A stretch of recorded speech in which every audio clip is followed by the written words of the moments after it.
At Paris, just after dark one evening in the autumn of 1845, I went to visit a friend, Auguste Dupin. We had been sitting in the dark quietly, and Dupin now stood up to light a lamp, but sat down again. We were smoking our pipes and talking when the door of his apartment opened. Mr. Germont, the head of the Paris police force, came into the room. "I have come to take your advice," Germont said to my friend Dupin. "I am trying to solve a very important case of a royal family. It is also a very simple case, so I really need your help. But I thought you would like to hear the facts of the case, because it is so strange. My team and I have worked on this case for 3 months," Germont said. "It is a very simple case of robbery. But we still cannot solve it." Dupin took the pipe out of his mouth. "Perhaps the mystery is too simple and plain," he said. Germont began to laugh. "Too simple," he said. "We have worked very hard for 3 months, and you say it is simple?" I looked at Germont. "Why don't you tell us the problem in detail?" I said. Germont stopped laughing and sat down. "All right," he said. "But you must never tell anyone I told you this. The wife of a very important person needs help. I cannot tell you her name, because her husband is a powerful political man in the French government. Let us just call her Madame X. 3 months ago, someone stole a letter from Madame X. She says that whoever finds the letter and returns to her, she will give a large amount of money to him. We know that her husband's political enemy is Mr. Darcy. He stole the letter. We also know it is somewhere hidden in his apartment. Darcy plans to use the letter to embarrass Madame X's husband and destroy his political power. As you know, I have keys which can open any lock in Paris.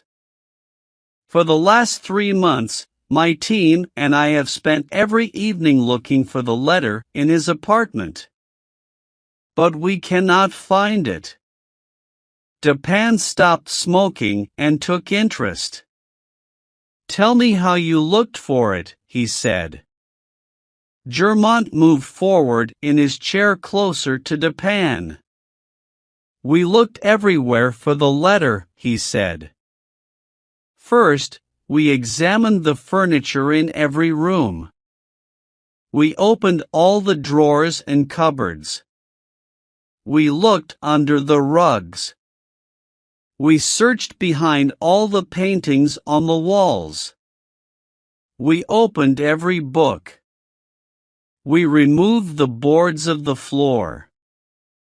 We even took the tops off the tables to see if he had hidden the letter in the table legs. We even looked in the kitchen and the fridge. But we cannot find it. I am tired of thinking now. What do you advise me to do?" Dupin puffed on his pipe. "What does the letter look like? Can you please explain the shape, color and other details?" he asked. "It is in a white envelope with a red stamp," Germont said. "The address is written in large black letters." Dupin puffed on his pipe again. "I have only one advice for you. Go back and search the apartment again," he said. About 1 month later, Germont came back to see us.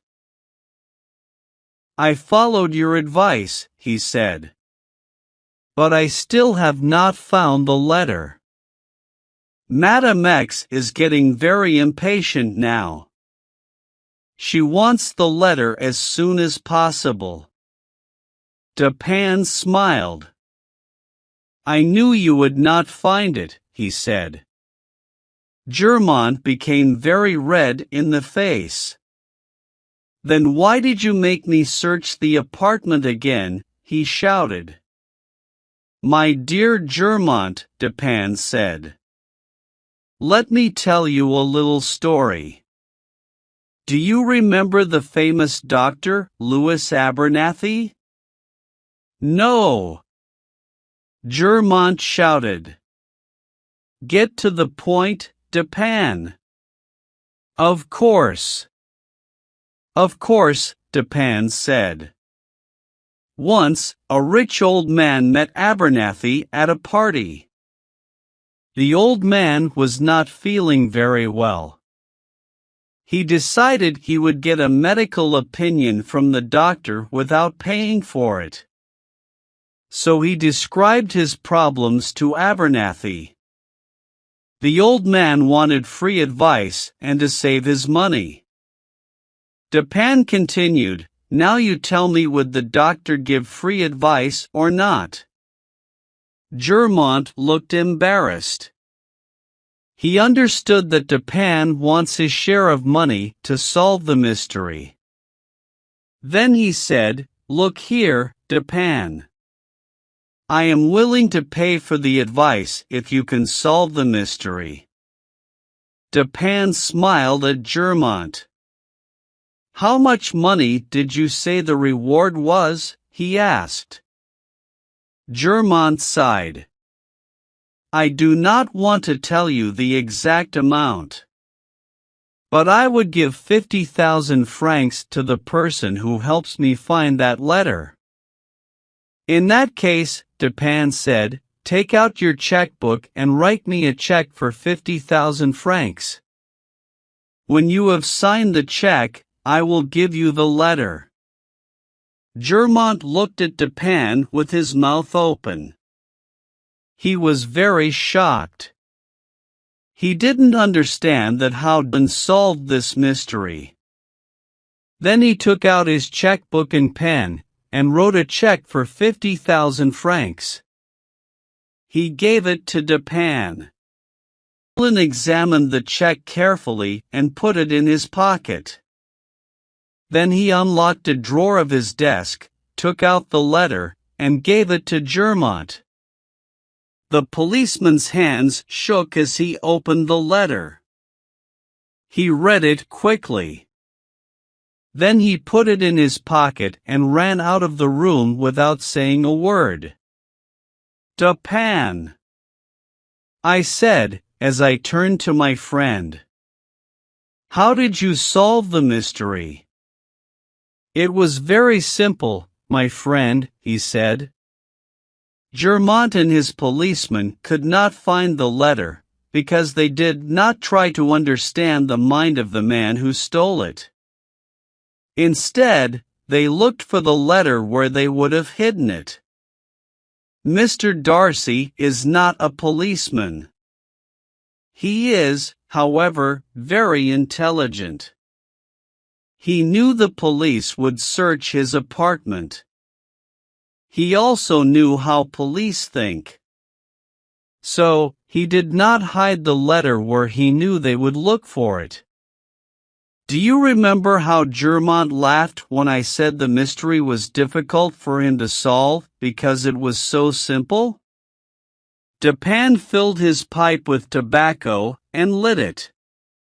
Well, the more I thought about it, the more I realized the police could not find the letter because Darcy had not hidden it at all. The letter was kept in an open place. So I went to visit Darcy in his apartment. I took a pair of dark green eyeglasses with me.